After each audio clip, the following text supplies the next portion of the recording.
It's probably already you're good. ready to go. Yeah, you can just move it. You good? Okay. All right. 3, 2, 1, and we're live. Welcome back to the Village Made Podcast. My name is Mavel Heimuli. If you're joining us for the first time, feel free to subscribe to our channel. And if you're joining us again, thanks for the round trip. Today we have... And on that note, ladies and gentlemen, you've already been introduced to our guests.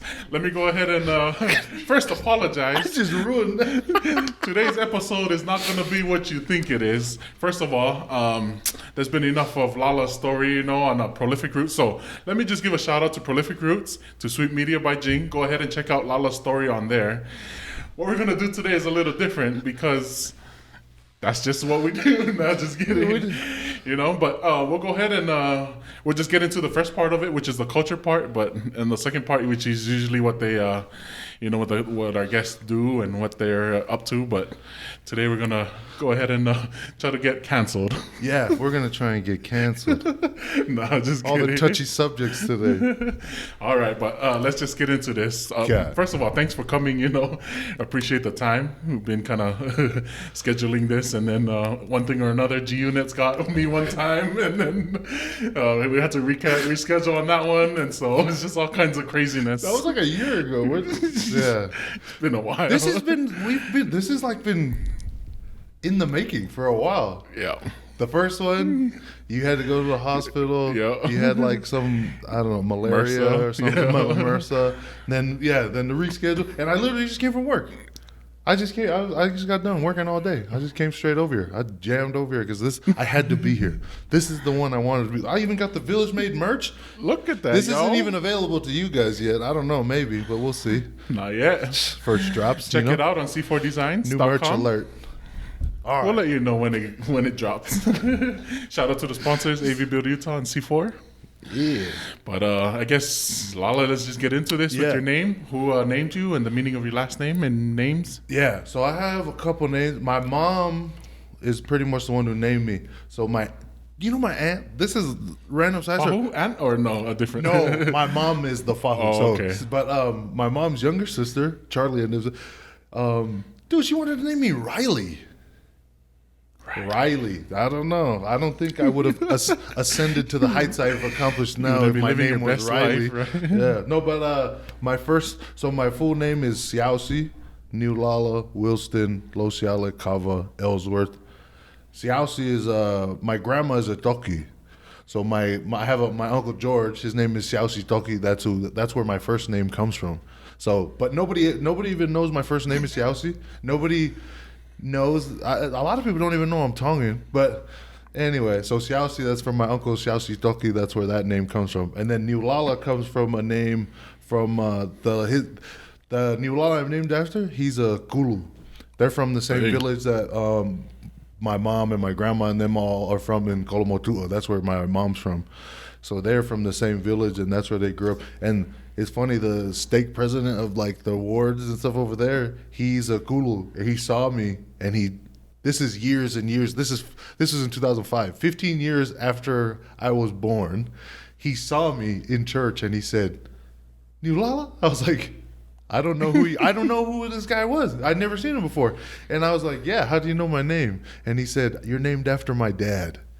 Wow. Yeah, dude. And then he broke it all down and told me all the relationship and stuff. And dude, this is a crazy thing about like names and faces. But there was some girl in New Zealand. I happened to just follow her on Twitter because she's like this young Tongan girl. She's a pilot. She's like really successful. But anyways, she posts this picture of her great-great-grandmother, and she's like, "Oh my gosh, look how beautiful my great-great-grandmother is." And you recognize that picture? And I said, I responded to her tweet. I'm like, "I have that picture in my house. My mom's had it for as long as I can remember." Boom. This tweet goes viral. I'm talking like hundreds of thousands of likes and retweets, hundreds of thousands. And we found out that lady is my great-great-grandmother, as it is her great-great-grandmother. Right. And we opened up this entire can of worms from our family. And that's from like it's the same Kulu family, and like it's this crazy like from Twitter.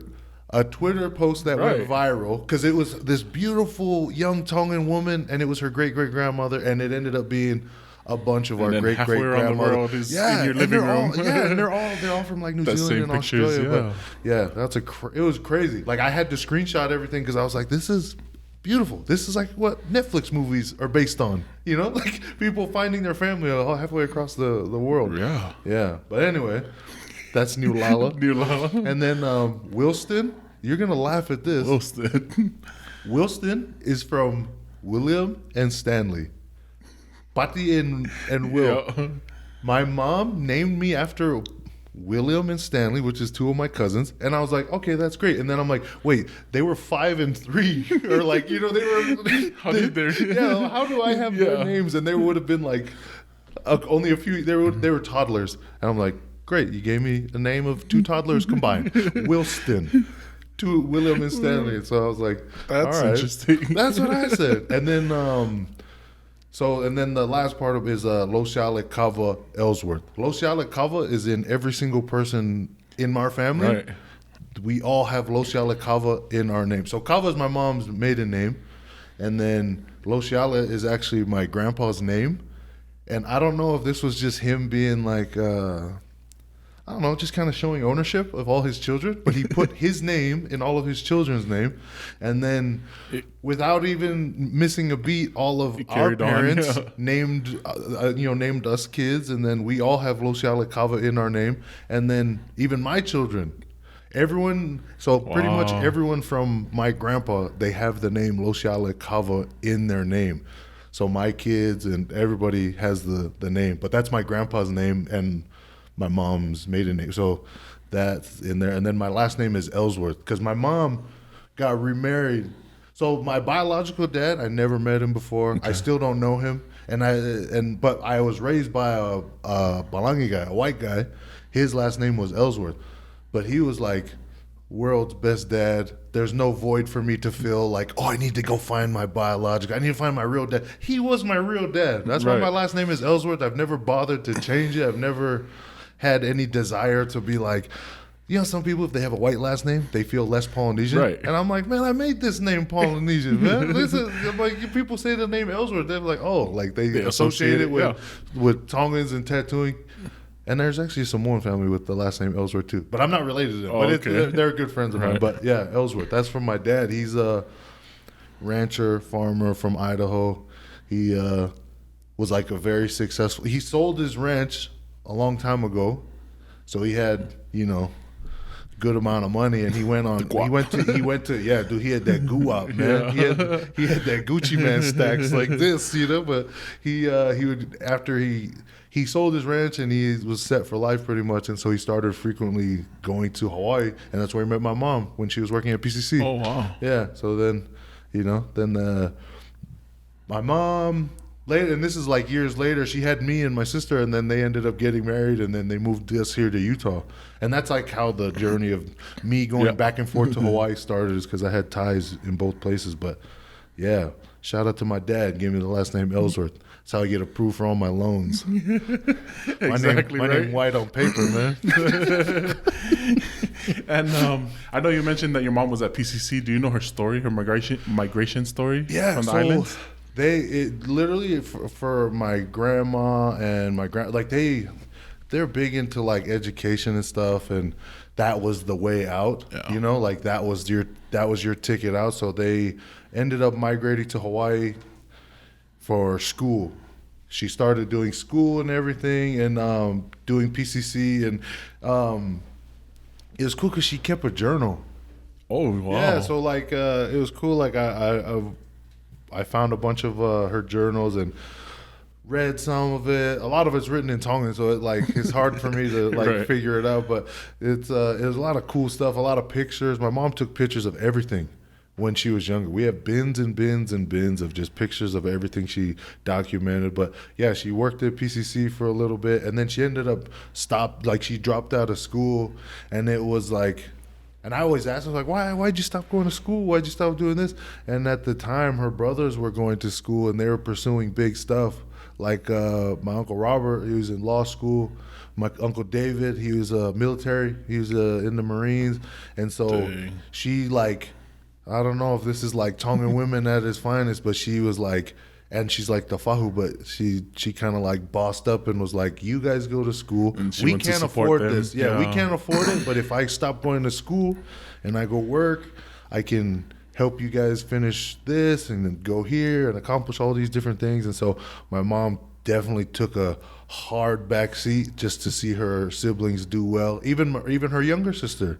She just did, because she's like she has a PhD and stuff too, and like she took a back seat for all of them to do, like, you know, to go and pursue things. And it's funny because my mom is like the mother of everyone in our family, because she literally raised all the kids, because not only was she working and doing stuff, but she would even raise all the kids because they were like, oh, your dad's pursuing law, your dad's doing this, and Right. your parents are working, so I'll even help with the kids. You know what I mean? So that's why everybody looks at my mom as like the mom of everyone, you know? But she's like the Tongan Martha Stewart.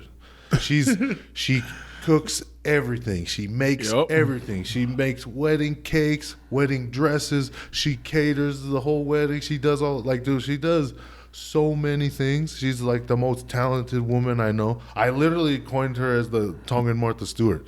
She'll like make a meal out of anything. She'll make a disaster of a room look like, you know, an awesome venue for some event. Like, she's Right. crazy talented. But And then just going off of that, do you feel like that's where you get your creativity from? gotta be With what you're doing now? Oh, gotta Yeah. be her. And then not only that, but she's like Miss Aloha. Like, growing For up, sure. growing up, I don't know if this is like common with other Tongans, but I would reap different blessings and benefits. Meaning, From her, like, right? from, well, not just, like, literally from her, from just observing and seeing how she is, but Oh, literally, makes like, sense. literally, like, I would go places and people would shove money in my pocket, and I'm like, oh, what's this for? You're Luciana's son. Your mom does so much for me. She, you know, she won't ever Yeah. take my money. She doesn't do this, and she's always been a great woman.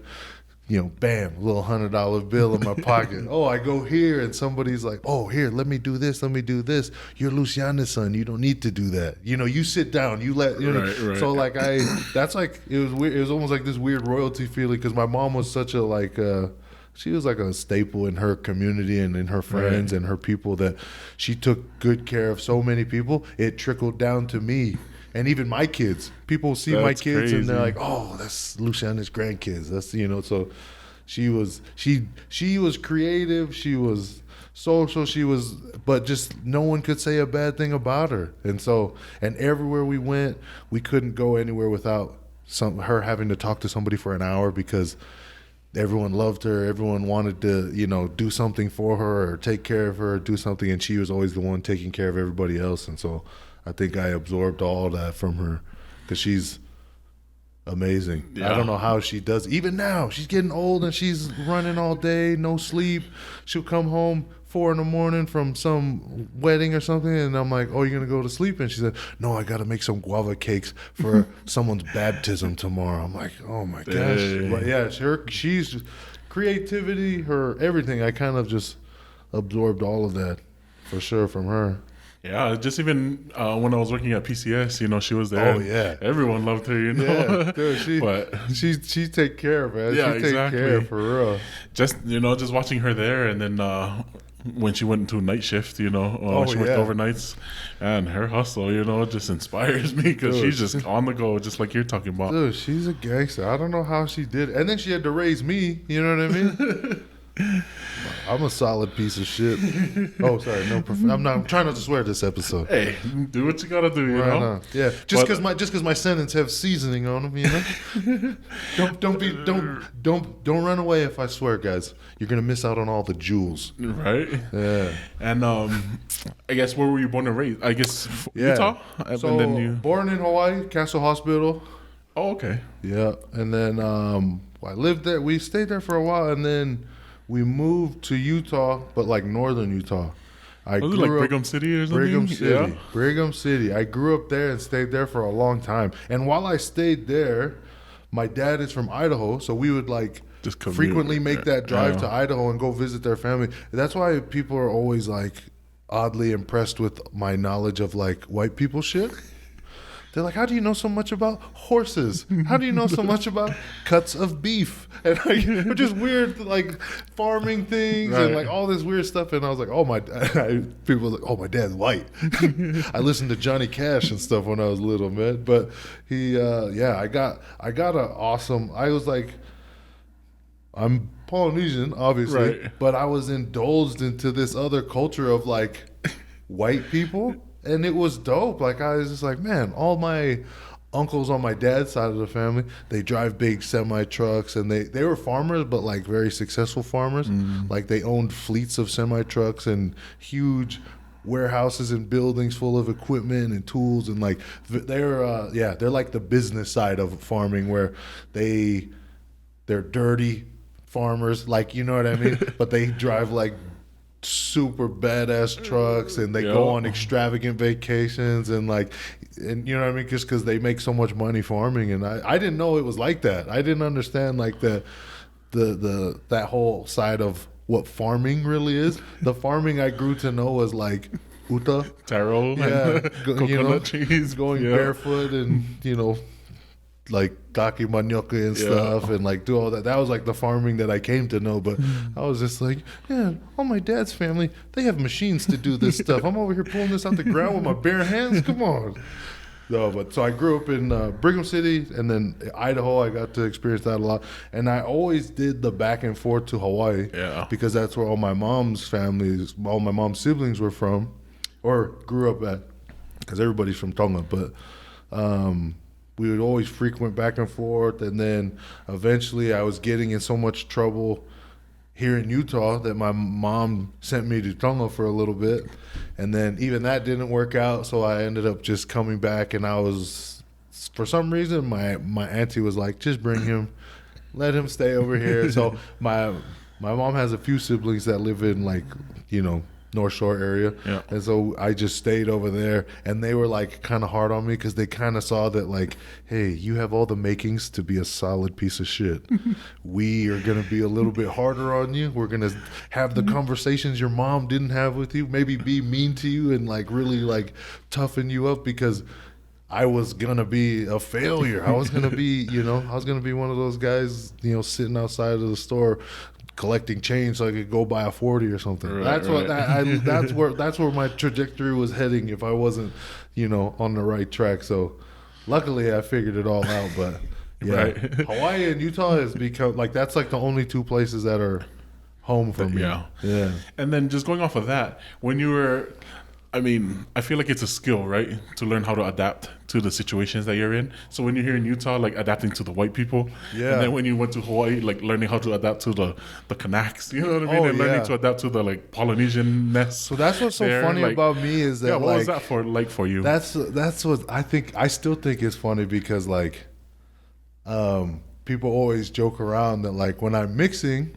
or like if I'm drinking kava with all the boys, the way I talk is a lot differently than when I'm working or doing other things. And like they always trip out that like some of the boys call it like my cop voice, like when you get pulled over, like, oh, hello, officer. Right. It's all proper. Yeah, like so they always talk about that, like how I can turn on and off like this pigeon and then like proper like, I wouldn't even say proper, but like a more respectable English, you know what I mean? And so I think that was like, which to me is very valuable.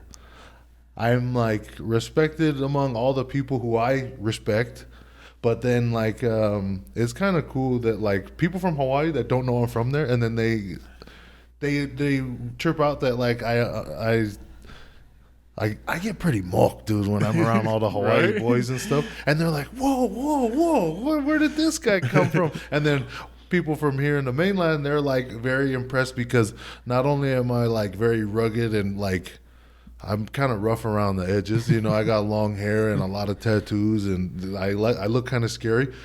To be able to talk, let's just call it white, it makes me a lot more palatable and makes people comfortable. Because and I'm not just saying like If you're a store clerk at 7-Eleven and you see me walk in 3 in the morning, you are uncomfortable. Exactly. But then when you hear me talking, I'm like, hey, how's it going? And like just being polite and respectful, and I sound like someone like Kinda a decent eases human them, being. yeah. Now I'm like, okay, now that person's a little bit more comfortable. And now they're like, okay, I can, I feel a little bit better now about this guy. But I don't know. I think it was just one of those weird things where I can kind of chameleon in and out and blend in. And I feel it's a skill, Dude, it is a skill because a lot of people, like, for example, this is just because this is what I know. People from Hawaii, when they come here, some of them, they just can't make it work. They hate it here. They want to leave. And it's because they're unable to evolve. Yep. They're unable to change. They're so stuck in being Hawaii mindset that they can't evolve and figure it out for them to like make it work here, and then they end up going home.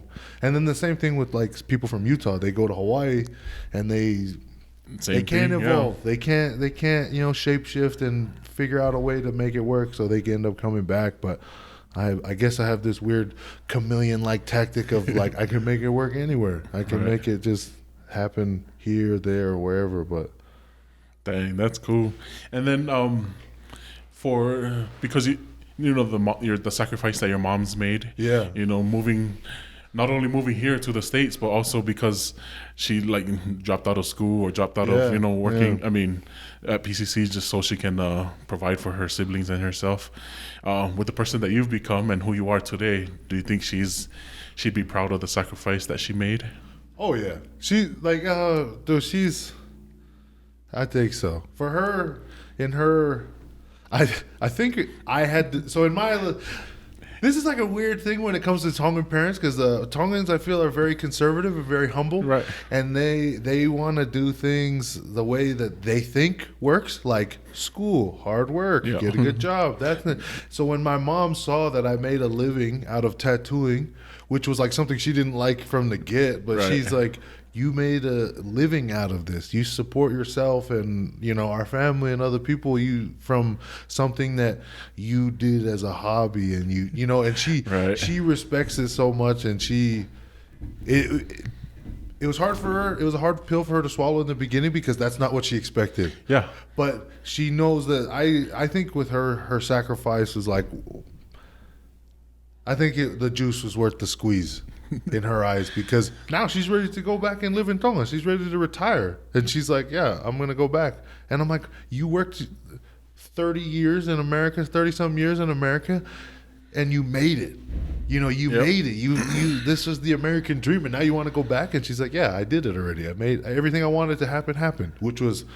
My kids are here. They're good. They don't need me. Yeah, and like I can go back to Tonga, and you guys can still help me. But so I guess for her, like I said, the risk was worth the reward. The juice was worth the squeeze. So I think she'd probably do it again if she could. But it was weird in the beginning with me with my tattooing because that's not a career day choice. The traditional route, I guess. That wasn't right? She thought I was going to have to go to college or, I don't know, get some kind of job or something. And she always trips out that I make a living and I have fun and enjoy it. So she's like... And then, at least for me, it's cool to see firsthand, how you've done it. Yeah. And then also with my brother, how he dropped out of school, because he had a scholarship at Weber State. Yeah. Just to do clothes. And my parents are like, they didn't want to come out, straight away and tell him, maybe not, maybe stick it out. But that's why they were okay with it, Paul Tuivai. So Paul Tuivai. Dude, it's crazy. I talk to that guy on Instagram all the time. He'd be having little Zoom meetings. I jump on it. But Paul Tuivai said like one of the most gangster things when it comes to this particular topic, and he executive side of music big time, like Universal Records, Island Records.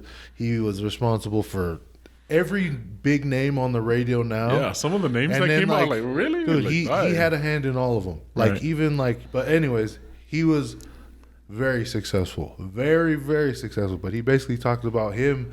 He was just talking about that if your parents don't believe in you, or if your parents don't trust in the path that you've chosen, you have to make them believe in you.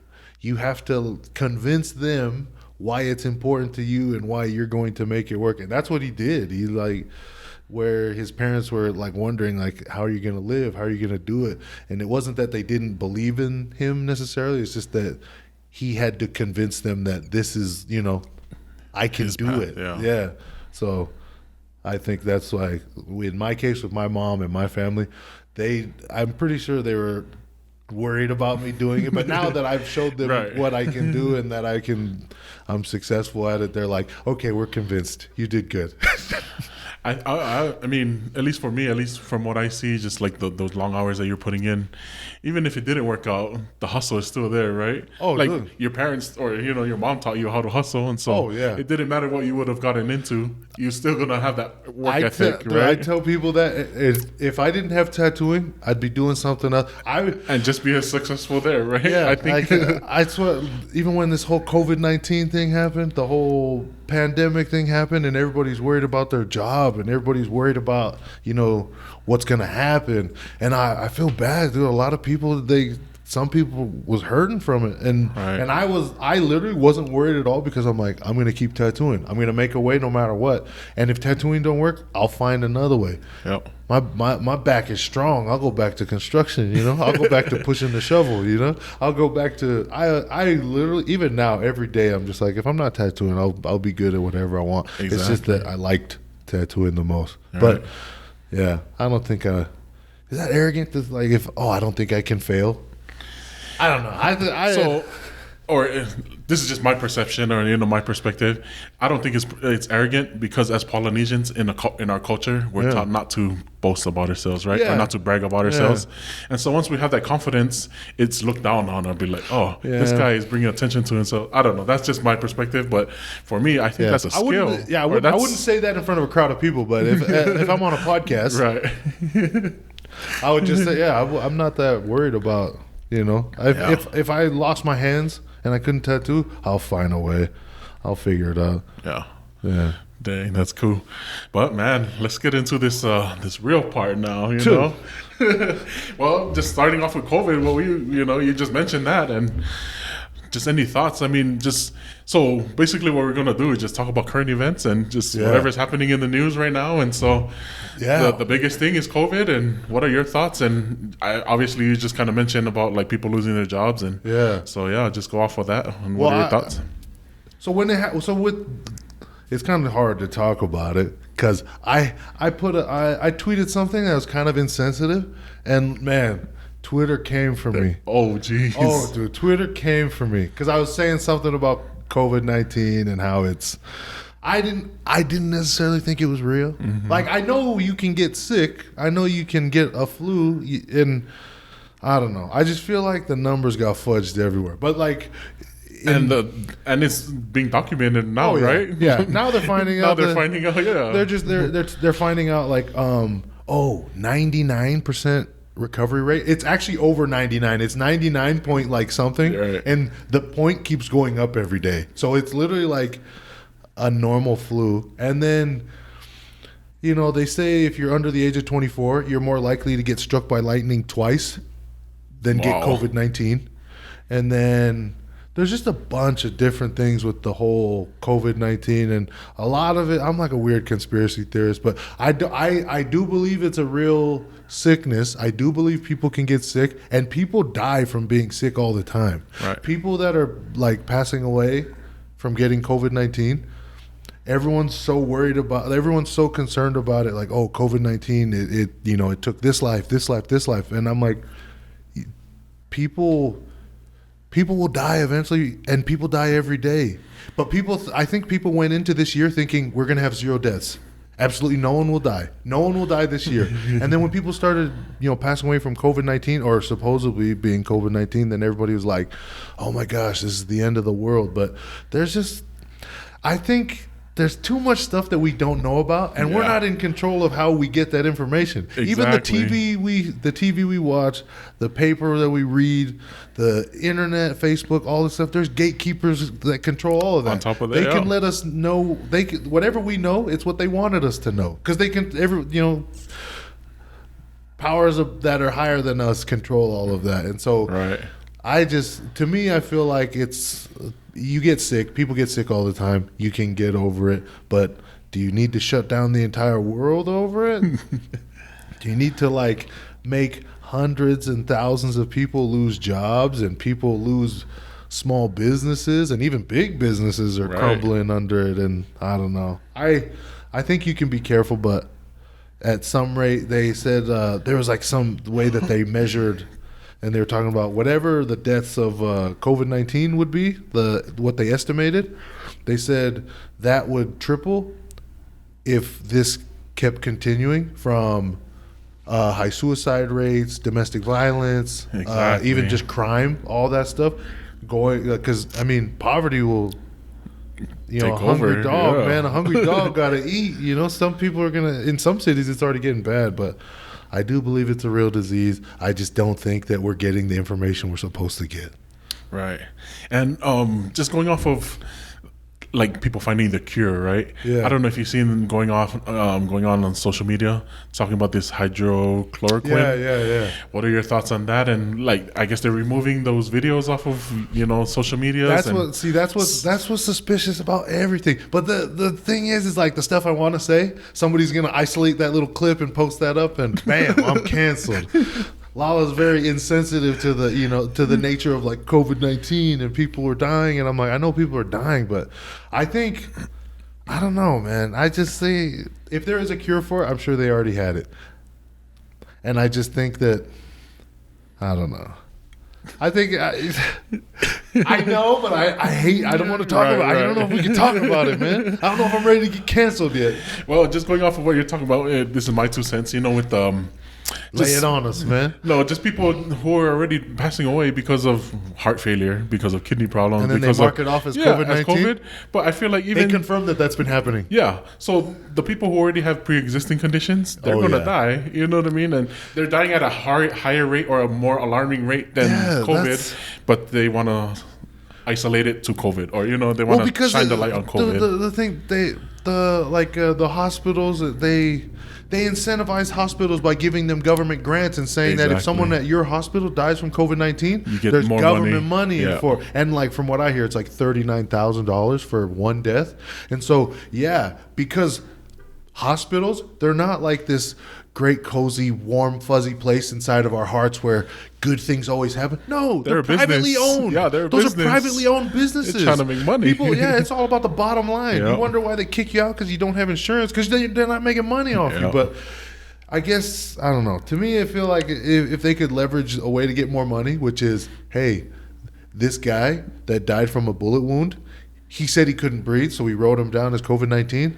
$39K, This guy, he drowned from the pool, but his lungs, tested for positive. That's what. It's funny because I have relatives that work at the hospital in Murray, and in Utah, that's like the epicenter. That's the place that has the most deaths from COVID-19. And I was asking my cousins that work there. One is on like the clerical side of like doing paperwork, and then the other one's like a nurse and out there. I'm like, what is it? Who's dying? Is it all old people? Because old people die. And then she's like, no, someone young. I was like, what's the youngest you've seen? 45. And I was like, 45? Then I was like a little worried. And then my other cousin came, was like, yeah, but the one that was 45 was like morbidly obese. And I was like, oh, okay. So maybe it wasn't COVID. Maybe it was table salt. Maybe it was butter. Blood pressure. Maybe it was can I get a side of ranch? Maybe that killed him, but I don't know. But but if you talk like that, then you're insensitive, But I feel for people because just here in our community, there's a lot of people that have passed away from COVID. But I guess I would want to know, like, was it really COVID or was it just COVID-like symptoms? Because, like I said, or pre-existing conditions. Exactly. People thought we were going into this year like 0 people will die. If we didn't have COVID-19, a lot of those same people would have died from some, like, you know what I mean? Yeah. From chalked it up to something else. Yeah, but that's why I just don't like that.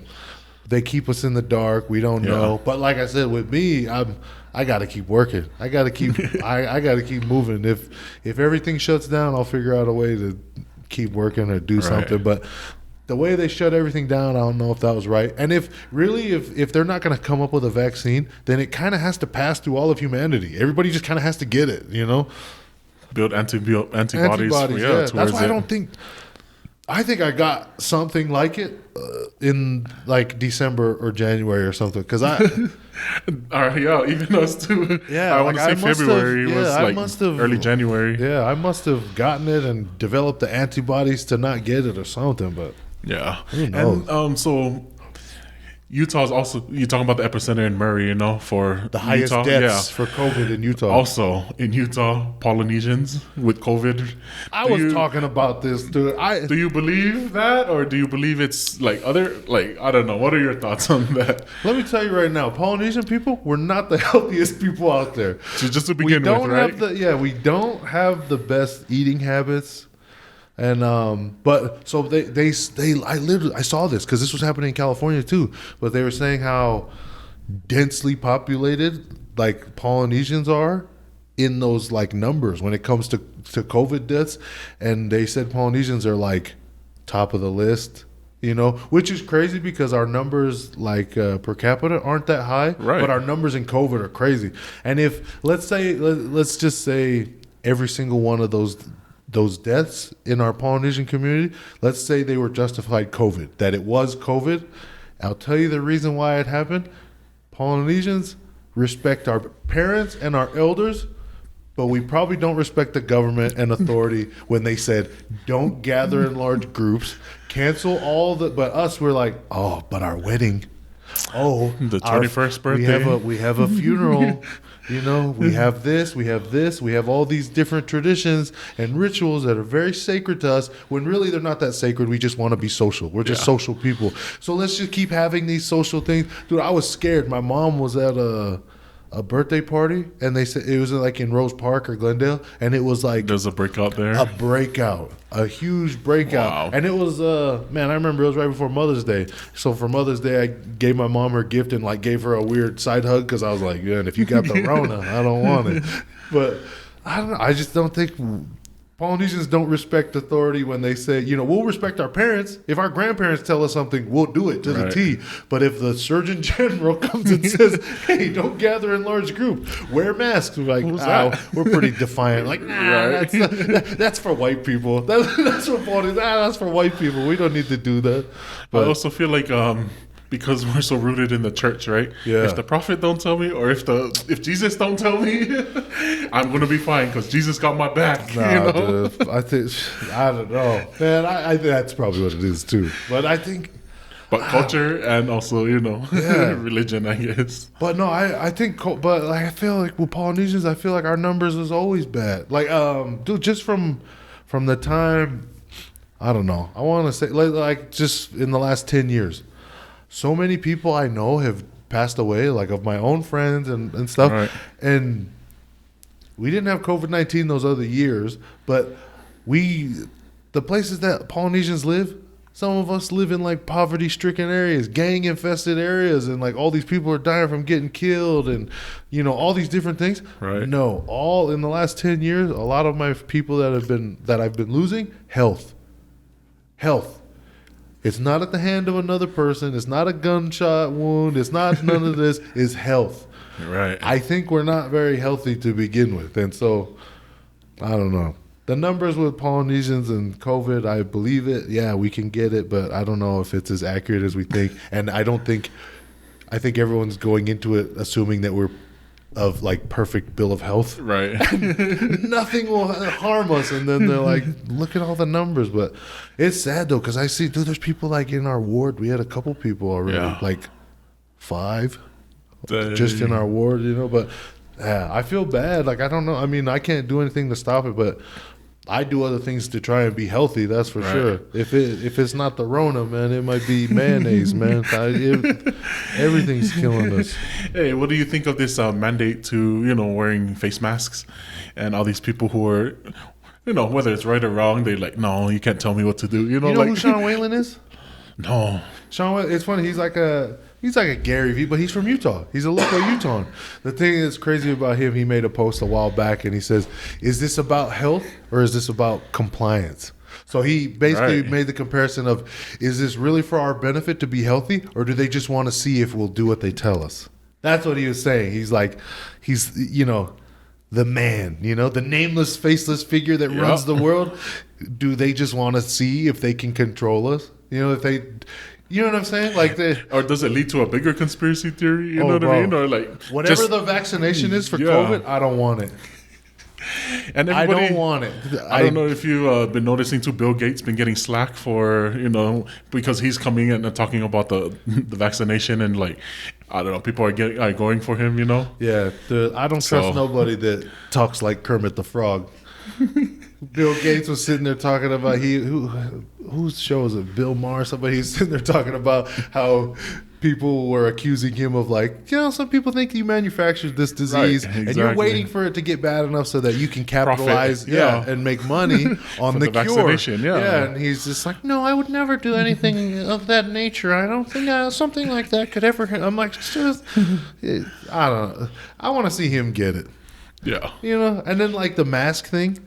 Somebody was talking. So the mask, where they basically mandated and said that you have to have masks. Right. Like the state of California. What's Newsom? Newsom? Ooh, I don't remember. Anyway, the governor of California. They made it like mandatory for the state. You have to have a mask. Again, they said you have to wear masks, and they said, okay, great. And then they found out that they made some deal with China where they purchased $1 billion worth of masks. And so it's like, part of me wants to be flip like, that profit. See, that's what he's like, man. He's like, I'm trying to bring back double, but if you guys stop wearing masks, I just blew $1 billion. Right. I just blew $1 billion on these masks. No, you guys got to wear them. Nope, it's mandatory now.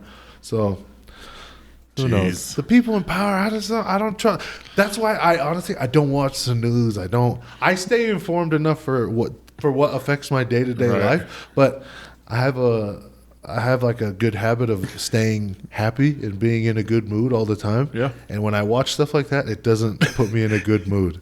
And it takes you out of that. Yeah. So I just like, Isn't it weird though, the trajectory?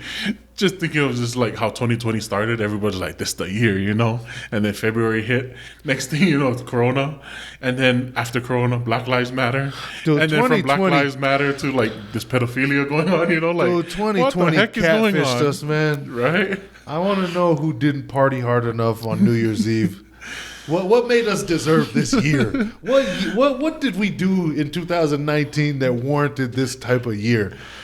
And I think for me, it's just like the election year, I think I say that all the time. Once November happens, then I think, not that it's going to go back to normal, but I feel like we're going to go back to the new normal, right? Yeah. But I think, it's just our election year and everything is happening because of... You ever hear about the conspiracies about Corona? You ever heard about which QAnon? one, I guess? QAnon? Yeah, I watched their things. I've heard of like different conspiracies where they created Corona and they influenced the entire nation and the entire world so that they could just crumble the entire economy so that they can blame it on Trump. It's like, oh, look how poor of a president you are. Your country crumbled underneath your feet. And, election year. Usually every election year or near an election, there's always some crazy. Do you remember Ebola?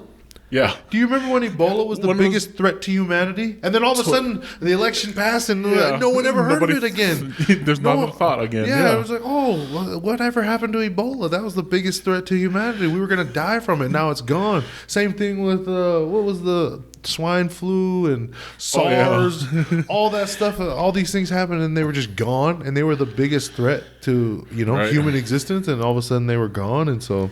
As if those weren't big enough, they'd be like, oh, 2020, we got to make this one bigger. We got to shut down the world. We got to shut down the world. But I heard other things about how COVID-19 was supposed to cause a disruption to, whatever. So this is conspiracy theory. Don't quote me and be like, hey, Lala said this. But COVID-19 was supposed to do, a predetermined value of damage, and it wasn't doing it.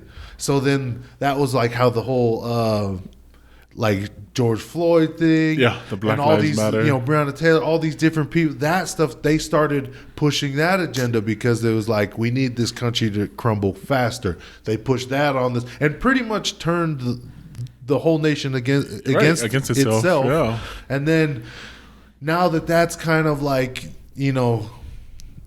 that issue probably shouldn't end because we need to like make that a thing. But now that it's kind of cooling off and there's no riots and big protests, that started settling, and maybe the damage that they wanted didn't happen. So they were like, "Oh, look at all the pedophilia! Look at all the, you know, just the next thing. What's the next thing? Look at Jeffrey Epstein and what all his friends was doing." And yeah, like I feel like they're really selling the fear porn now. Like everything, if it's I don't know. I think they're just trying to sell fear nonstop. Let's make you afraid because then you watch TV. Oh, whoops, we sell ad space on this TV station. Oh, whoops, we make money from viewers that watch these YouTube videos of everything. You know, like they make money from all this stuff. And so I'm like, how? I don't know, man. I don't know. And then going off of this Black Lives Matter and with the Breonna Taylor, what are your thoughts on defunding the police? Dude, I don't. That's a whole thing too. So man, that's part what of it, or I is need it? to. I don't understand exactly what they want to do with defunding the police. Like I understand what they're defund the police. Yes, I get what that's, but I don't know what the real what they really want to do is. But the thing that I had a hard time with it is that Utah, we have great police here. We have great cops. You know, a lot of my friends are cops. So there's a lot of Polynesians in this state that's cops, and we have great cops. And so the racist acts that I've been seeing across the nation, I couldn't relate to it because we have pretty decent police here, in my experience. And I look like a piece of shit, and I have nothing but good things and interactions with police. And then when I see it happening everywhere else, it just blows my mind. But I do think it's bullshit that we have to convince America that Black Lives Matter. That's all this has been, is trying to convince America that Black Lives Matter. And I'm like, that's all. Who's that comedian? Michael Che? He's like, just matters. That's all we're trying to, just matters. You know, we don't even want, and even like the whole equal rights movement. Right. He's like, we just wanted equal rights. We didn't want to be better. We just wanted equal. And like, I just feel like it's kind of bullshit that in America, you have to convince America that in this case, Black Lives Matter, or, you know, different things. Like we have to convince them. It's not that they wouldn't just agree to it in the beginning. You literally have to do something so crazy and finally get up in arms and maybe do violent things, maybe do riotous things. And then maybe that's what it takes sometimes. I don't know if that's how I would do it, but maybe that's what it takes. But I'm not black. I don't know that experience. But from what I've seen, they've gotten the short end of the stick for many years. Yeah. Not just this year, for many years. And I don't know. I mean, at some point, it's kind of like when something's going to happen. Yeah, right? At some point, that's like something needs to happen. Yeah. Something will happen. It's like nothing's happened, so something has to. Yeah, dude. You see all the times when if you're messing with somebody and then that person he beats you up. He's like, oh, sorry for you. That's what you get. You've been poking the stick and yanking on this tiger's tail, and now that it's starting to roar, you're like, oh man, what's now you're wondering what's going on, and like now you're all up in arms. Yeah, it's like you've been. Which reminds me, let's get into this. Let's talk about the Karens. Oh. Because they're all, they're poking the bear, and then all of a sudden the bear attacks and be like, look, I'm whatever it is, Oh, so man. Talk about that if you have any opinions. Man, it's so funny that they gave Karens a title. Those names, but right? Karens, that is a lot of Utah moms. That is a lot of. Let's get into it. You catch a lot of those. What is the male version? Kevin? Was it Kevin? I don't know. But if we're talking about Karen. Male Karens. Karen, I'm thinking, middle-aged, Caucasian, Costco mom, maybe wearing Birkenstocks, capri jeans maybe. Driving some kind of upper class car, Oh yeah, definitely. But it's I laugh at people the Karens who obviously come in as the aggressor, and then as soon as as soon as you're pulling the tiger's tail and that tiger starts to roar, then you're like, oh, I'm the victim again. Someone call the cops. And I don't know. Did you see that that video that came out of New York with the lady on the leash? And then there was a black guy. The black guy just asked the lady to put her dog on a leash, and she just called the cops and be like, "This guy's harassing me." He's like, And it was just so crazy, like this Karen, you know. Yeah. But I mean, that's not the only one. There's been many, you know what I mean. But Yeah. Well, man, it's just crazy, getting out of hand. Actually, right? It's super out of hand. But if you think about it, I guess if physically, like if the presentation of a Caucasian white woman and then some minority or some anything, she will always look like the victim.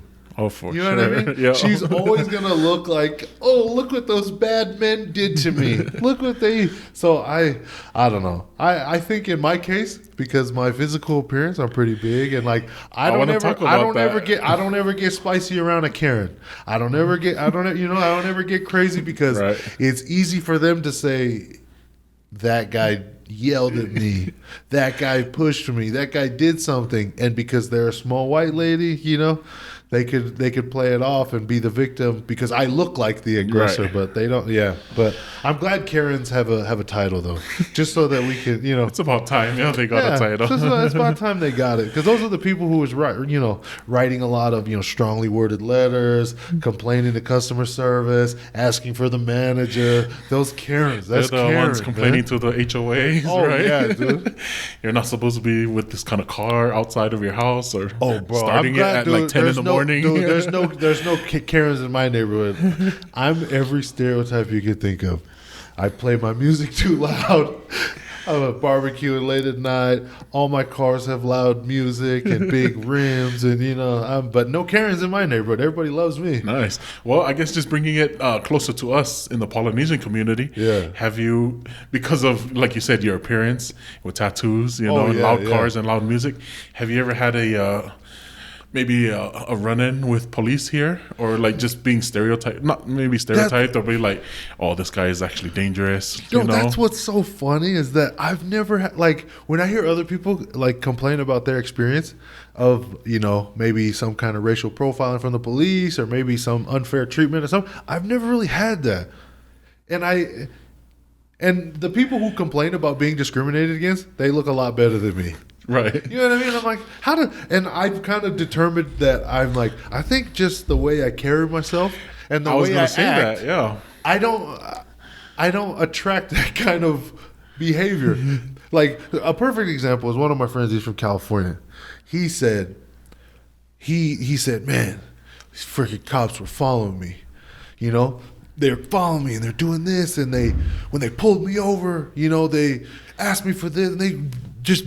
You said the cops were being very extra, and they were just doing too much, and he felt like he was being discriminated against. And I was like, oh, so it had nothing to do with you mean mugging the cop the whole time you were at the light? It had nothing to do with you not paying attention to the road because you were kind of swerving, and they pulled you over because you kept looking back, just seething with anger, like, oh, this freaking cop better not. You know what I mean? Like, and then turning your stereo, the cops, and then like when the cop comes up, he's like, hey, license registration. He's like, then he was acting shitty to him. And I'm like, you attracted the kind of behavior that that you experienced, and so I don't know how to explain it to other people, but whatever I'm doing attracts good things for myself, and I don't ever have bad experiences with cops. I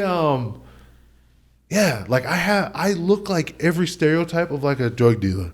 Like, or somebody, or like a low life. Yeah. I got pulled over in one of my box Chevys, like my old school, big wheels, like, old school. I got dreads, I got tattoos, and I get pulled over. Cops like, license and registration. I give it to him. I'm like, oh, yeah, right here. And he's asking me all this stuff. And we were like joking and giggling. Right. And he asked me for, he's like, oh, I need your license too. And I grabbed my bag and I was like, shoot, I'm a concealed carry holder.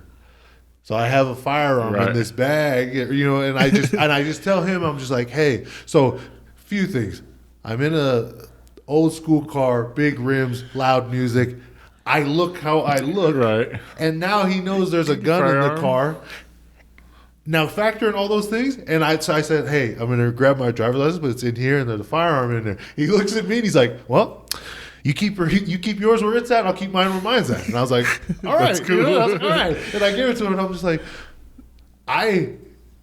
I don't know. I feel like I should have been a statistic. Something bad should have happened. But I'm like, the way I carry myself and the way I do things, that guy didn't want to be mean to me. He didn't even want to. He felt, you know what I mean? Like I just feel like sometimes people, they attract the energy that comes to them. You know, like they attract that to them some way or another. Like somebody with green hair, they wanted their hair to be green. They wanted to attract that type of attention. And then when they're in the grocery store and everyone's staring at them, they got mad. Oh, everyone's staring at me. And they take to social media and be like, you wanted that. Yeah. That's why you did it. You wanted the attention. And then when you got it, you're upset. I don't know. People are weird. But, That's almost but like for me, yeah. no real discrimination, no real, you know. And I feel like I've even come into contact with people who are like racist and biased and different prejudice against different things. But because the way I carry myself, they can't even bring it upon themselves to be mean to me. Or try to be racist to me just because of like how I am. Right. And I can't. I'm saying that because that's my personal experience. I don't think other people would experience it the same way. Or have the open mind to know what's going on or maybe even to just do it. But I'm lucky, I guess. I don't get discriminated against or feel racially profiled or anything like that. So, and or at least for me, just with what you're talking about, and just attributing it, or for me, just attributing it to learning your, the skills of chameleon. Yeah, boy. Exactly. Like learning how to adapt to certain situations, right? Yeah. When these situations come up with the police, you're like, hey, the attention or what I give off, the vibe is what I'm gonna get. So it's just a skill which some people still haven't learned, right? Well, I think a lot of minorities, they have a weird relationship with police because all they've ever known growing up is that he took my uncle away. Oh, yeah. He didn't even do anything. Man, all they know is all these weird stories, and then I grew up with those same stories, but then like I started experiencing things for myself, and I'm like, and maybe I tattoo a lot of cops too, and maybe it's just that it's another human being. On the other side of my door is another human being. He has a sense of humor like me. Everything, I don't know. Everything's the same. And in my experience with the police that I've come in contact with, they've been nothing but great. And I never had to experience it. But then when you think of like pieces of shit, like in like George Floyd's case and all those, that guy, the dude that was like knee on the neck for 8 minutes, he had a long track record and he shouldn't have been a cop at all. Like he should have been. Yeah, I remember that. Yeah, but I don't know.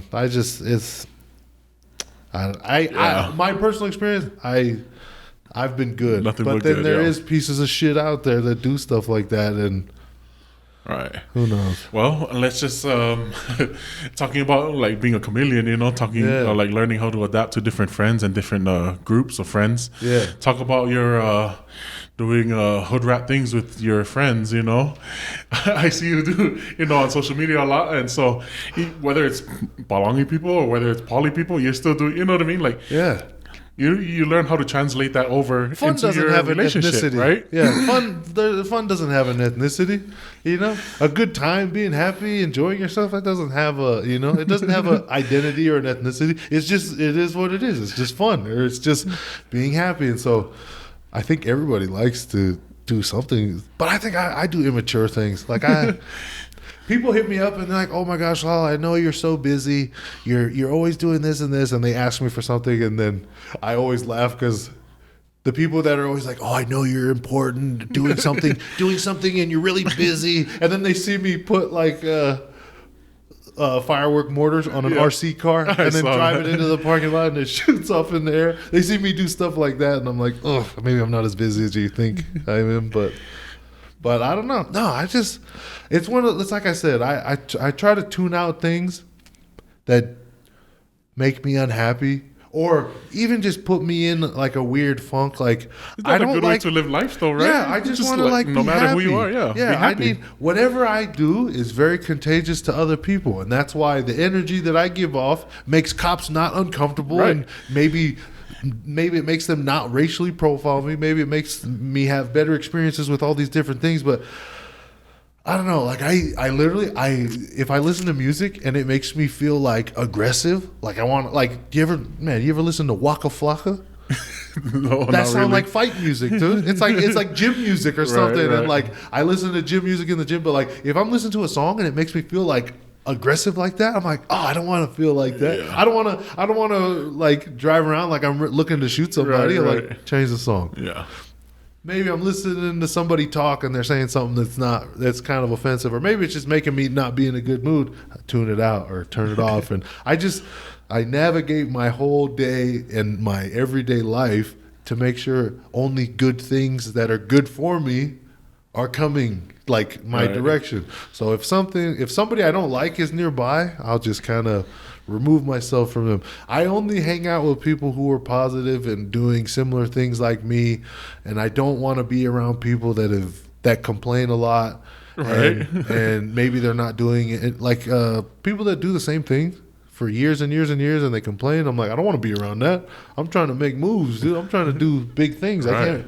So I don't know. I feel like I just cater my lifestyle to always be good, always be happy, and always influence other people. Because I want other people to live like how I live. I feel like if people had the same like the way I perceive the world, I feel like COVID wouldn't be that big of a deal. I feel like other things wouldn't be such a factor. It's just a mindset, right? Yeah, I think so. And I don't know. Maybe my experiences cultivated me to have that mindset. Right. The chameleon life. The chameleon life. Bro. Another thing that you said is doing white people stuff. White people shit. Yeah. Dude, white people shit. I just remember because Sifa, my brother, so he invited us to go. So he just recently got into running. Well, not recently, but he's been into running. And so he invited me, like, oh, you want to come with me? So he started this thing where he ran from sunset to sunrise. What? And so, yeah, so I don't know, whether it's 8 hours, 7 hours. And so it's longer now in the summer. Yeah. And so he invited me, and I was like, oh, okay, let me think about that. I eventually went, but I only went for like one lap because he did it around the park in front of his house. And so I don't know how many miles he ran. He ran like 15 miles or 17. I don't know. What? Yeah, but I just did one or two laps with him, and I was like, see, this reminds me of Lala. We're doing some white people stuff right now. And so, just running, you know what I mean? But I don't know, just stuff like that, you know, like. Dude, well, that's amazing. Good for Sifa. I didn't know he could run like that, but yeah, I think. So my sister just got into it too. Was it last week or 2 weeks ago? I'm gonna take this sweater off. Yeah, I'm not gonna bump the microphone. I'm wearing this sweater because I just wanted to show the new merch, but it's also July and 90 degrees. But yeah, I mean, it's just crazy that to see, you know, on your social media, you know, just doing the. I think it was with Halote that you were doing the board, like the wakeboarding thing, or like coming out of the water. I was like, that's some white people stuff right there, you know. Or even just like tattooing in a helicopter, or like dude, you know, in the lake house and stuff like that, things, or you know. But I don't know. I think it's just so.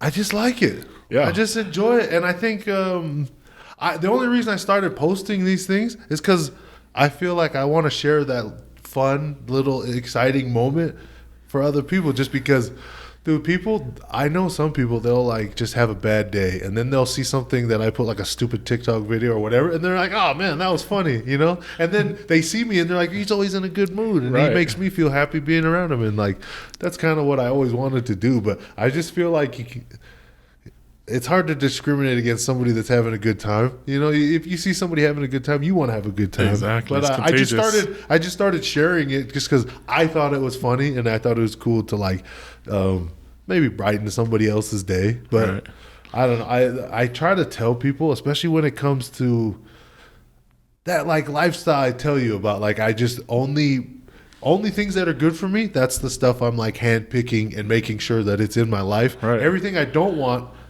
I get rid of it. And so I've literally created an algorithm for my life to be happy. So when I talk about the algorithm thing, let me tell you about somebody, one of my friends, they were talking all these like terrible things, all these horrible things, like all these different events, and they're like telling me all these things. I'm like, where are you getting this information from? My timeline. And I was like, that's on your timeline? He's like, yeah. And I was like, dude, my timeline looks a lot different. And literally, like the algorithm, when it comes to like social media, it gives you things that you are looking at or searching for or looking for. It literally starts to create content and funnel all the things that you want. So like this person is like, oh, it's only, bad things happening and all these, police Tragedies brutality happening, stuff yeah. and COVID-19 and all these things. I'm like, yeah, because that's the stuff you're hand picking and looking for, and that's what it's feeding you. You've created an algorithm on your phone and your identity that's what it's going to keep feeding you is all Right. these negative things because that's what you wanted. That's what you looked for. That's what you made your identity as is someone who wants to see that. So it caters all these bad news and like crazy stories at you. So you want to see my phone? It's like, Funny stuff. dude, or it's funny happy things and like old school cars with big Right. wheels and like all these cool trucks and like all these different funny, like because That's what. the algorithm for Right. me is that it's like, oh, this is what I like, and I'm like, dude, you can create an algorithm for your own life if you That's want. cool. You know Talk what I mean? about that, yeah. That's what I did. So. One of my friends, the reason why I brought like algorithm for life is one of my friends. He said I had to get rid of my TikTok. I was like, why, dude? Nothing but thoughts and like girls twerking and all these different things. And I was just like, that's what's on your TikTok? He's like, yeah. And TikTok was like revolutionary in its algorithm because it literally learns you. Exactly. Everything It you learns- like. So or everything you like, yeah. even the amount of The amount of times ti- yeah, you you watch spend on something, yeah. the amount of times you If you clicked watch it on all the way somebody's through, profile, yeah. it tracks all these things Isn't and it that starts crazy? to cater the content that you like. Exactly. Without you innately knowing, it caters the things that you like. And so he's like, yeah, I had to get rid of it. All it was doing was showing me girls in bikinis and twerking and stuff. I'm like, because that's what you go Well, looking for. yeah, That's what you go exactly. looking for. That's what you go watch and that's what you see. And I'm like, look at mine. And it's just all funny stuff and Right. whatever. And then, but I was like, dude, people do that in their life. They handpick tragedy to come to their life all Yep. day long, and then they complain that things are bad for them. I'm like, dude, And you create your own Yeah, algorithm for life. I exactly. created an algorithm where I've eliminated anything negative people, negative media, negative music. I've made it so that only the things that benefit me and make me feel better and help me produce more and be positive. I've only allowed those things to come to my And it's life. filtered The into your life, algorithm yeah. I created is to be the way I am. You want to feel Hey. like you want to see girls in bikinis and twerking and whatever, but in other people's case, it's like you subscribe to all these different things. Like, oh, I want to hear about COVID deaths. I only Yeah. want to hear about this and all these terrible tragedies. I'm like, there's a million great things going on in the world, and you chose do those that. things to focus on, and that's what you've chosen to like maneuver your way around Yeah. is just the negative things. I'm like, I can't. I don't want to do that. And just going back to what you said, energy, that's what Yeah. you're attracting, And if you're attracting these bad energies or these bad things, that you're seeing, I'm a real believer in So- that, and like, whether it's the police, whether it's your life, whether Yeah. it's TikTok or, it's the energy that you're attracting. That it is, and it's like your intentions for things too. Like, I don't know. There's like weird like law of attraction stuff. That's like a little too deep. I don't know. I don't know if people know about that kind of stuff, but like the law of attraction. I hate Twitter made people think like the law of attraction is like speak it into existence. Right. People say that all the time. I'm like, shut your ass. You don't know what you're talking about. So they say if you speak it into existence, you're making it more likely to happen, which is true. But the whole purpose of like the law of attraction is that yes, you speak it into existence, but you have there's to work. truly believe it. Oh, okay. You have like it's more than just like saying something you want to happen or something you want to have. Like I want I don't know, a Ferrari. It's not enough for you to say it. You have to think it and believe it. Like you have to believe it so deeply to be like, you have to assign very specific details. I want a red Ferrari. And you have to just want it and like imagine what the leather feels like. Imagine what you feel like pulling up on your friends in that red Ferrari. Right. It's that deep. The law of attraction, where you have to want something that deeply. It's not, oh, I'm going to speak it into existence. You have to want it that badly, because if you want it that badly, it'll influence change in your life to make it happen. Right. So, like in the case of the red Ferrari, I want this red Ferrari so bad. I want to see how it feels. If I believe it so badly, I'm going to be like, I'm not going to spend money on this because I'm saving for this red Ferrari. I already know what it feels like because I believed it already. The law of attraction. So that's what the law of attraction is. It's not like a superpower. It's literally you believing something so deeply and convincing yourself so deeply that you make the changes in your life to acquire it. Yep. It's not a magic. People think it's like, the reason why I bring up the law of attraction, because that's what it was for me in my life. I wanted to be happy so badly.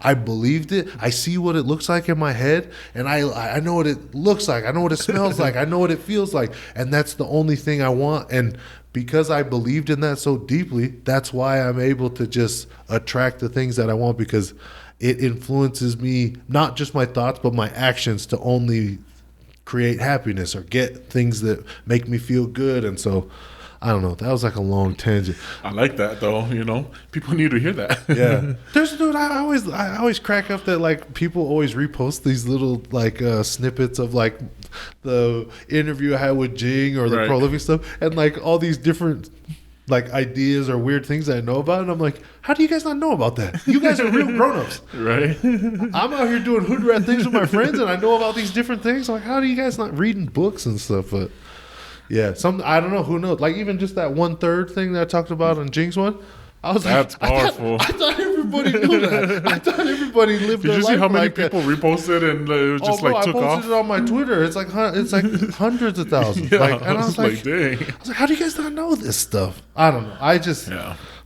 yeah.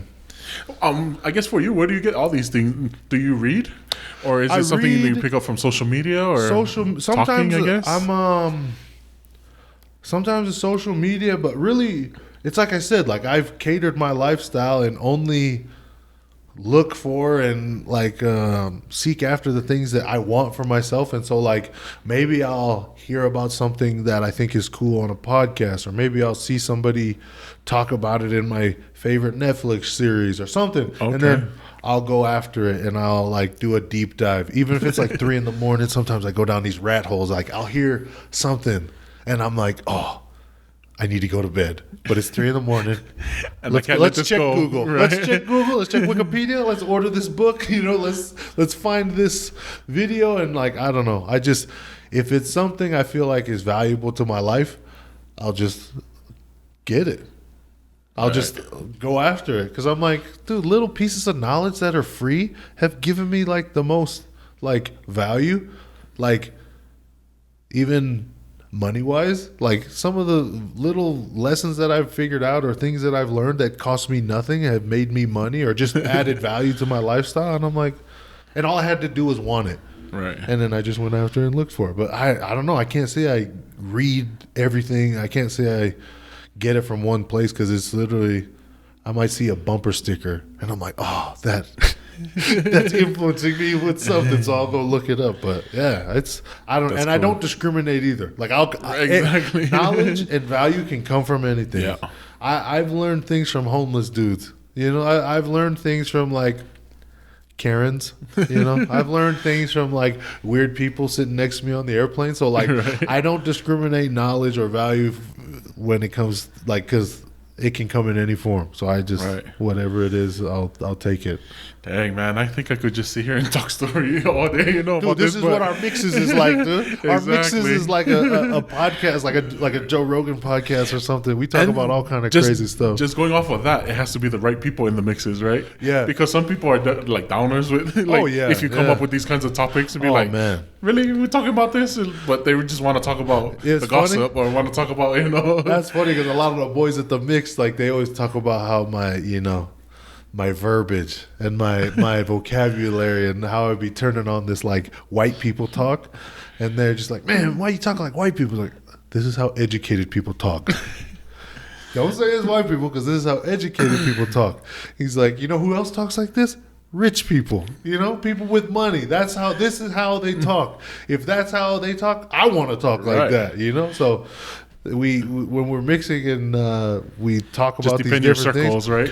Or whoever you're mixing with. You gotta know who's in the room. Right. You gotta read the room. Some guys like dirty humor, and then some guys like that ain't enough for us. We need something to satisfy our brain. So we'll talk about like real substance. We'll talk about real things, and so it's kind of like an odd thing to be intellectual. Yeah. Like, I grew up around people that was like, I literally grew up around people that wouldn't answer questions in class, who would play stupid and play dumb because being intellectual was weak. Yeah. Was Being looked down smart, on. being Right. smart in the class, you're not cool now, you know? So it's like, that's Let what me, I grew up around, and that's what I lived around, and so I changed that now. The Yeah. people that I come around, I feel like everyone should feel comfortable enough to like express Right. anything, and if Or sometimes if empowered it's to, yeah, right? if you're intellectual, be that. Don't play dumb just Yeah. to be cool with the So let me give boys. you this story. So I have my best friend, or Lay it on me, Papa Bear. one of my good friends growing up in high school. I'm pretty sure you know him, but there's no names. You know, names will be changed on this podcast. So John, we're gonna name him John. Right So on. John, coming up through high school, he got straight A's. You know, every like semester coming up, junior year. I mean, freshman, sophomore, junior, senior year. Got to senior year, he found out that he was gonna be valedictorian, so he got a B on purpose, so he wouldn't have to give a speech. So whether it was just being afraid to give the speech, or whether it was just like him not wanting to bring the attention to himself as a valedictorian. Yeah. So he got a B in his class on purpose, so he wouldn't be a valedictorian. So just kind of like going off of what you're talking about, that is looked down on.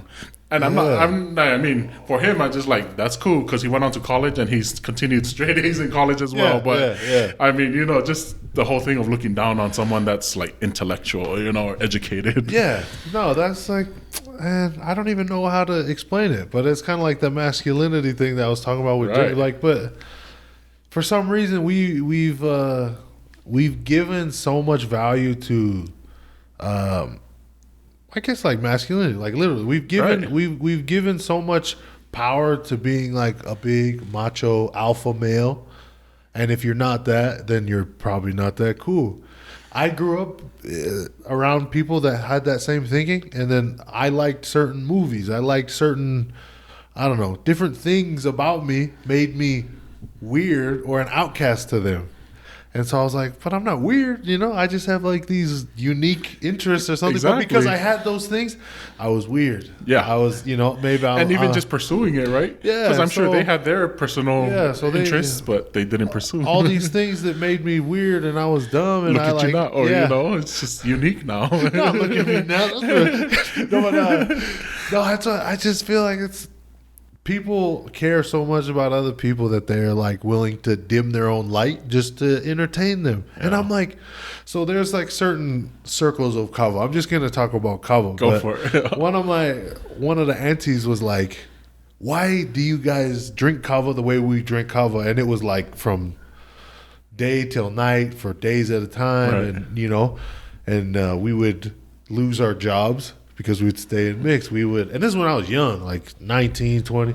We would do all these different things, and we weren't contributing members of our family or to society. Sadly, We were yeah. solid pieces of shit. But my auntie was like, "Why do you guys do that? You guys need to stop." And I was like, "Well, it's the boys." He's like, "So you're risking your future, you're putting your life on hold, or you know, even backpedaling, losing jobs and all the things to impress 6 losers? That's what you're doing it for? You're losing jobs because you're staying there drinking coffee all day just to entertain 6 idiots? You want to look cool to 6 losers?" Right. I'm like, "Okay, you guys keep doing it." And then that made me like, it woke woke me you up. up. I was like, okay, she's absolutely She's onto right. something. Yeah, she's absolutely right. She's like, yeah, 30, 40 years are going to go by and we're going to have that stupid circle with those stupid people that you drink coffee with. And I was like, I was dying laughing. I don't know if you noticed this, but do you ever notice in the circle that the boys come dressed up like better to the mix than they do like whether wedding or like going out to, you know, have you ever experienced that? I don't know. That's just like, it's weird. I don't understand it sometimes. I see people like, so say you're done drinking kava, and then you're like, oh, everybody's going home. Cool. Everybody clean up. Everybody cleans and contributes. Everybody does their part. Everybody puts stuff away. And I'm just like, oh, ew, you guys don't even clean your own room, but you guys gonna clean up the mix like this. I was like, what the heck? Well, I don't know. I just... A lot of backwards things, thinking, right? a lot of things is backwards to me. A lot of ass backwards kind of thinking when it comes to things that go on. But I don't know. I can't even. Some stuff makes me upset at how dumb people are. It's upsetting to me. Dang, man. Well, let's just. We're gonna end with some questions just to get to know you a little bit more, and if we could do this. I heard Jing's one was 4 hours. What? When you guys had it the first time with Jing or something like that? Yeah. I was like, oh man, I could do that too, but I'm There's some sure the clips. audiences won't know. Yeah. But we'll just get into some rapid fire questions. So, Rapid first fire. thing that comes to mind, what takes up too much of your time? My phone. What do you wish you knew more about? The rabbit hole, right?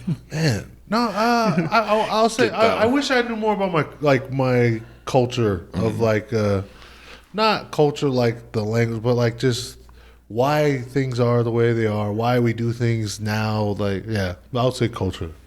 What or who inspires you? Man, I pick a lot of people. I can't pick one person because I literally admire every single person that I come into contact with, and I just find their highlight or something that stood out to me. Reason, I right. find like if you ask me this question 10 times a week, I'll give you 10 different answers. Yeah. So I can't say one person.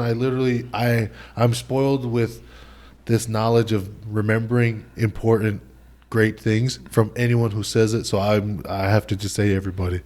If you could pick the brain of someone past or present, who would it be? Man, these are really good questions. I want to say my grandpa that passed away. Okay. Just because he knows some cool stuff. And I want to know his secrets. What's special about the place you grew up? Man, it built a lot of great people. And hopefully people remember me. Maybe I'm one of those great people. But yeah, a lot of great people, and they all remember where they all started. And yeah. What have you only recently formed an opinion about? Man, these are hard questions. I know. I wanted to be like bam, bam, bam. Maybe not as rapid fire as I was thinking. Ask me that one again. What have you only recently formed an opinion about? Man, I can't even. I'm gonna stop eating ice cream at night because I don't feel good in the morning when I wake up. Lactose?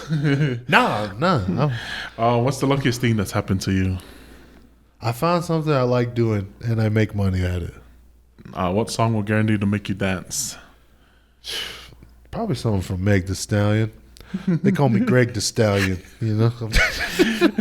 What are you most looking forward to in the next 10 years?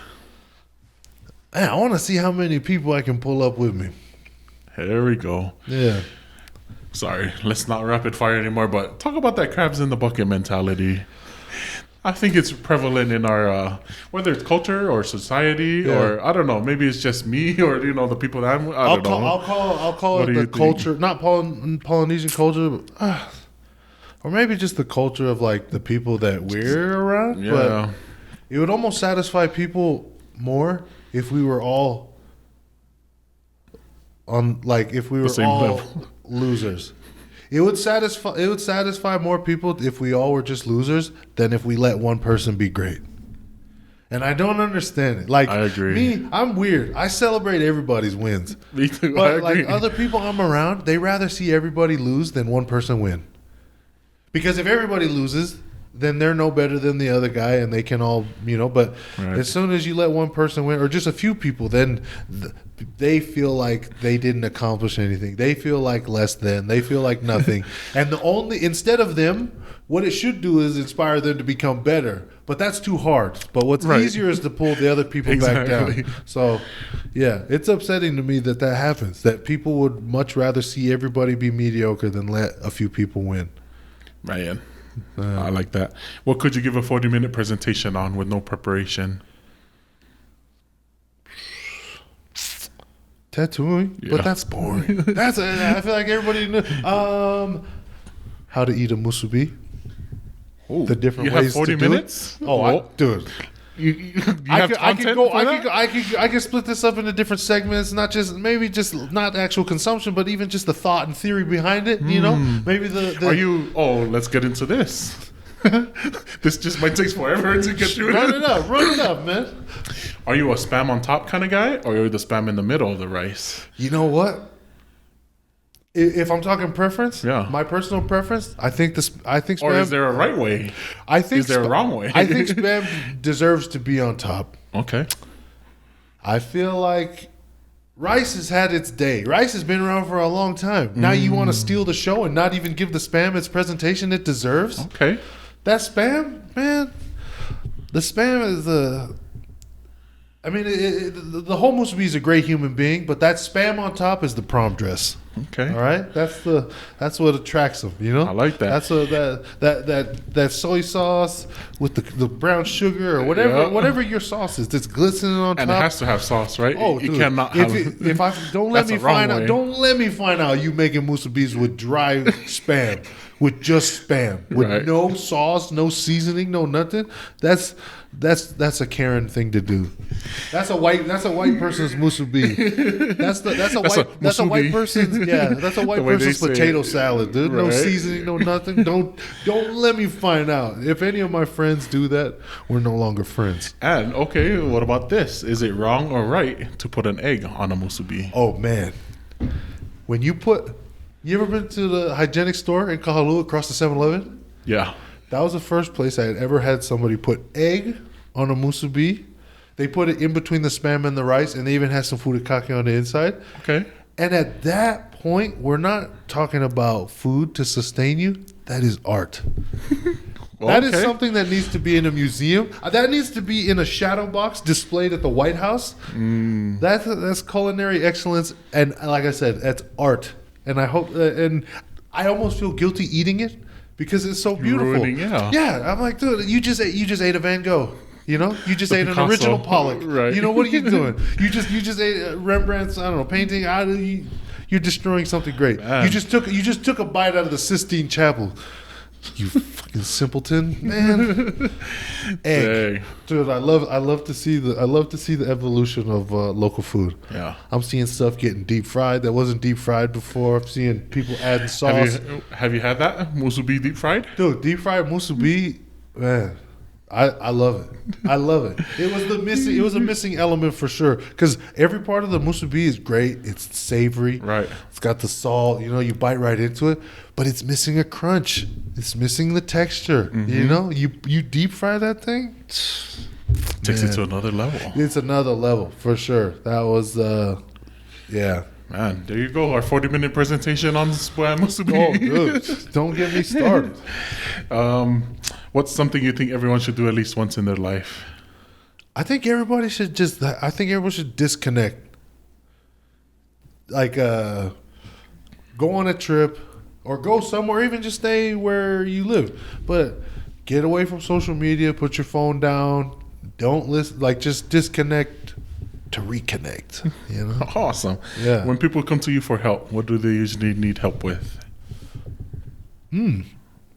I think people come to me just for like to get a quick little cheer up, a quick little laugh, or a quick little joke. I'm not the guy to give you a kick in the ass when Right. you need it. I think my tactic is more subtle, but I think people just come to me when they just want to be in a good mood. What hobby would you get into if time and money weren't an issue? Something with cars, like welding or painting, something like auto painting, like EJ. Shout out Hey, EJ that guy makes Alteller. money. Yeah, E-jiggles. Like, dang, EJ, don't ever disrespect me. He coming home dirty as shit, riding in his old like '97 Chevy Silverado. He got his his cell phone pulled up with his bank account. Oh, you know, just 100-something thousand in there. What? Hey man, that blue collar money, man, that dirty money. Right. That's What helps you live in the moment? my kids. That's my refocus. Things that I thought was important isn't really important, and then the moment matters more. Like living in the moment where, Right. I don't know, when something great happens with my kids, I remember what the weather was like. I remember what I ate that day, everything. So I feel like my kids. Awesome. Well, and the last question, if you could give back to your village, how or what would you do? I'd teach a man to fish.